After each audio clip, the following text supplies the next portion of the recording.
Mishima!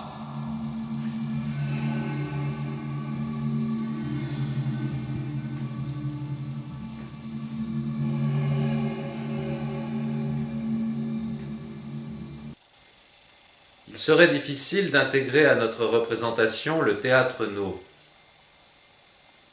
utilisant essentiellement des masques. Plutôt le kabuki, ou encore plus précisément un théâtre de marionnettes, le bunraku. 3 manipulateurs pour une seule marionnette, accompagnés par un petit orchestre. Une équipe mixte et un couple de musiciens principaux. Seul parmi les marionnettes, Mishima, Pinocchio improbable, et lui acteur. Il s'est construit un corps. Mais aussi manipulateur et metteur en scène. D'ailleurs, cette scène, c'est lui, Mishima, qui l'écrit dans l'histoire. Elle se déroule le 25 novembre 1970.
Nous avons défilé sur les pentes du Fujiyama comme une bande d'imbéciles.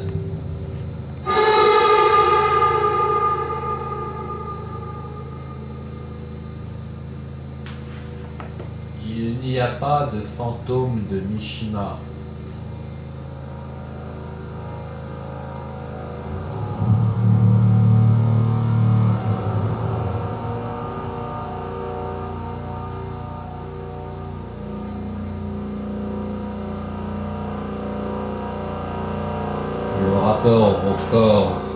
Le rapport au corps et à la mort est omniprésent.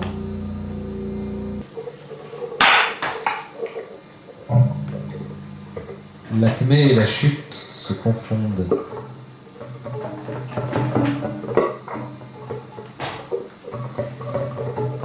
Un peu comme si le soleil se couchait à midi. Un peu comme si, d'ailleurs, le soleil était là, au zénith, depuis le matin, et qu'il allait s'y maintenir. Le temps que cette intrusion dans l'histoire ait lieu. Le temps nécessaire pour faire entrer ce qui est encore une mascarade. On ne construit pas une foule comme on construit un corps. Il faudra inverser les proportions. Mishima.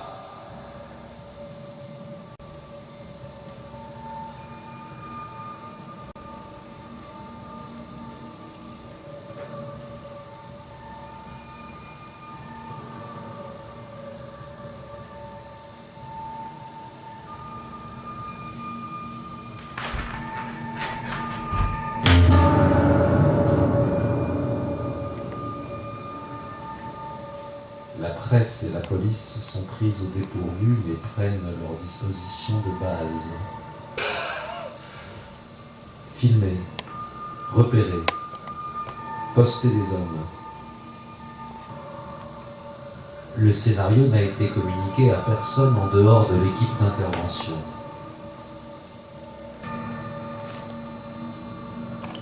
Forcément de rétablir l'armée du Japon et le corps de l'empereur. Cette mission dont ils n'ont cure,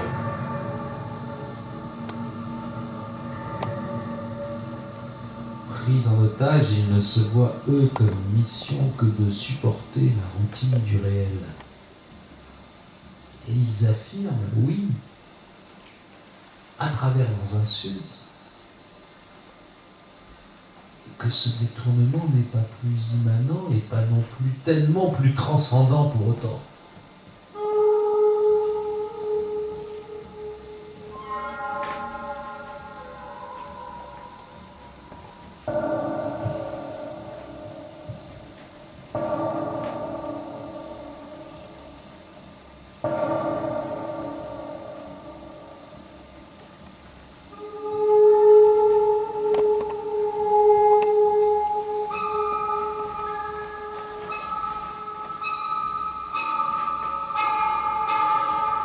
Il y a, oui, un acte. Cet acte sous la lumière crue d'une mi-journée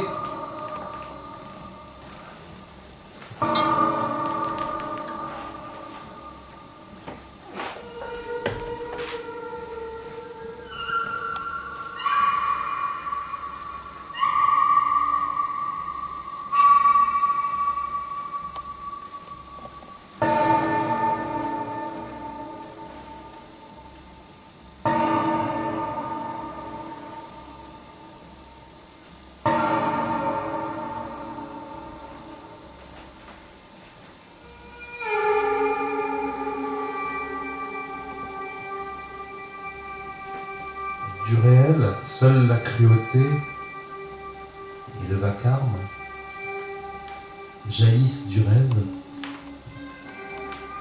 sous forme de sang.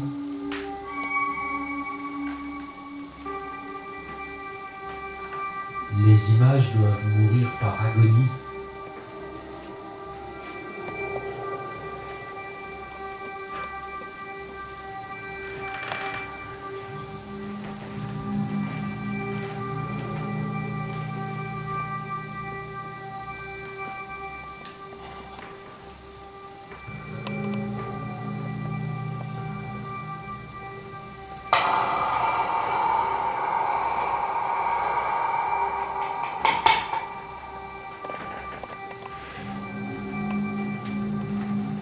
Sacrifice du temple corporel,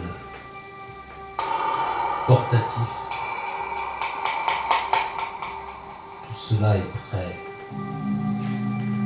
en dynamique précaire. La destruction de la beauté sera plus belle que la beauté et plus sûre.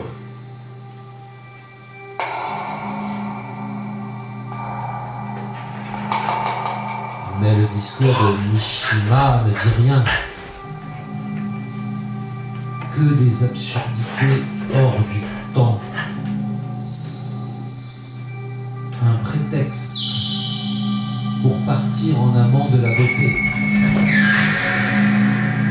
Dans certaines formes qui habillent l'acte et lui permettent de violer le temps, de l'arrêter. Non seulement le suspendre, le retenir pour transpercer l'instant moderne.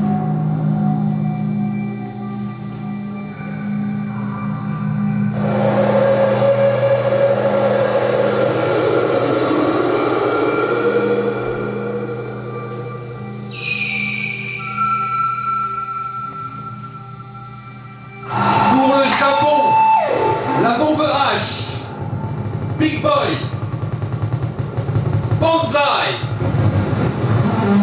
pour un Japon moderne.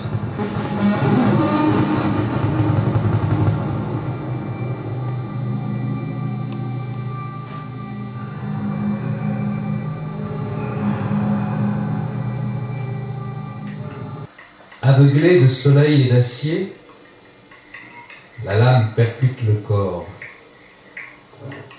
Il faut y mettre de la force. Le courage ne suffit pas entièrement.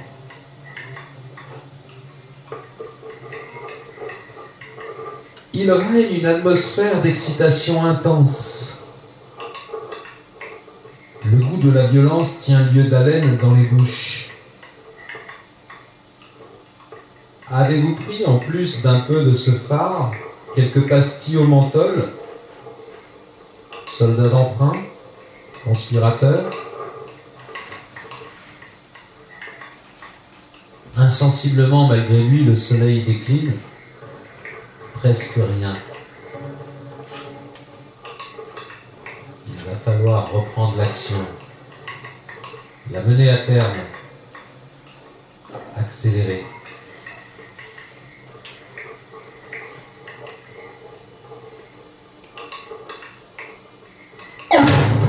Mishima!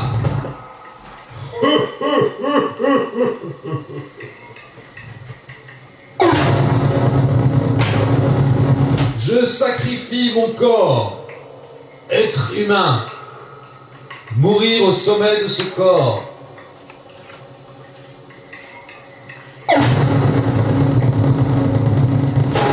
Fallait-il que l'empereur du Japon devienne un être humain?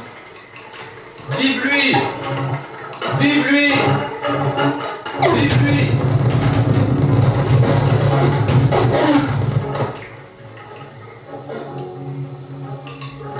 Ce corps est pour l'action, ou alors il se retourne et devient l'hommage ultime en acte,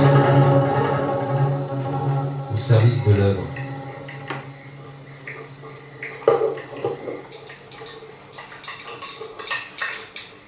Alors que le corps, devenu action,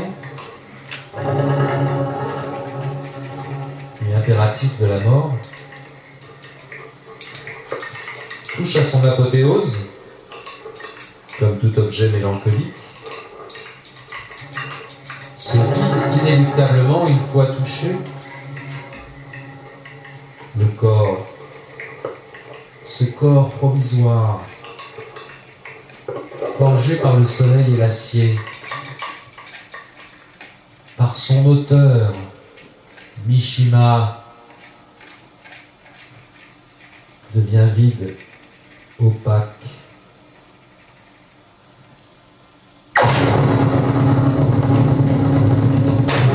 Qu'y a-t-il à l'intérieur?